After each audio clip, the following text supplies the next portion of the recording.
واقعہ کربلا صرف اور صرف ایک تاریخی حیثیت کا ایک واقعہ ہے۔ ہم یہ نہیں کہتے کہ سیدنا حسین رضی اللہ تعالی عنہ شہید نہیں ہوئے، بلکہ ہم ان کو افضل الشہداء کہتے ہیں۔ یقیناً وہ شہید ہوئے۔ اب اس کا کیا واقعہ، کیا ماجرا بنا، تو اس کی صحیح احادیث سے تو کوئی ایسی بات نہیں ملتی۔ اس واقعے کی حیثیت صرف اور صرف تاریخ۔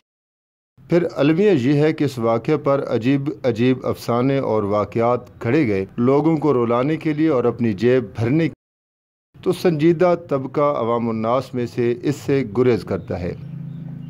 اس واقعے پر عقلیات بھی یہی کہتی ہیں کہ جو واقعہ کربلا کا اکثر حصہ ہے وہ من گھڑت ہے۔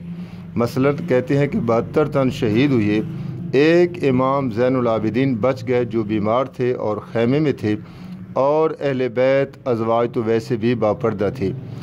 سامعین، اب امام زین العابدین اندر خیمے میں بیمار ہیں، اہل بیت ازواج مطہرات باپردہ ہیں، تو سوال یہ ہے کہ یہ واقعہ اور اس کی تفصیل آپ تک کس نے پہنچائی؟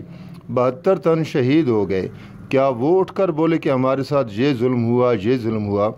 یقینی بات ہے پھر مارنے والوں نے آپ تک یہ واقعہ پہنچایا، تو عرض یہ ہے کہ وہ تو جھوٹے ہیں، بددیانت ہیں۔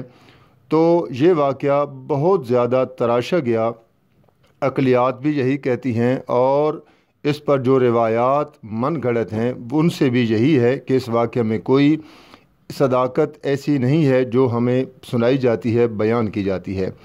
اس میں اپنی طرف سے کہانیاں شامل کی گئیں، مثلا ٹیلے سے آواز آئی، کون تھا آواز دینے والا، اور ٹیلے نے آواز دی ہے یا اس میں کوئی بندہ تھا، وہ بندہ تھا تو وہ کون بندہ تھا اس کا بھی کوئی پتہ نہیں۔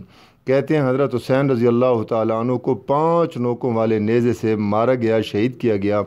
تو یہ آڈیو ویڈیو کون اب تک پہنچا رہا ہے، یہ کون آپ کو سارے واقعات بتا رہا ہے، اس بندے کا پتہ ہونا چاہیے۔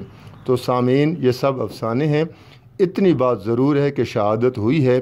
عالم اسلام کے لیے تاریخ اسلام کا اپنی نوعیت کا ایک بہت بڑا واقعہ ہے، لیکن اس پر افسانہ بازی کرنا اور اس کی آڑ میں اپنے مذموم مقاصد حاصل کرنے کی کوشش کرنا کسی شریف الطبع آدمی کا کام نہیں ہے۔ سامعین، ہم صرف حقانیت کی دعوت دے رہے ہیں کہ یہ کیسا واقعہ ہے جو بیان کرنے والا کبھی مسلمان رہا ہی نہیں، تو جب راوی مسلمان تھا ہی نہیں تو پتہ نہیں کیوں اس واقعے کو بیان کیا جاتا ہے۔ بہرحال واقعہ کربلا شد و مد کے ساتھ بیان کرنے والوں کے مقاصد کچھ اور ہیں جو پھر کسی آڈیو میں عرض کیے جائیں گے۔ وما علینا الا البلاغ۔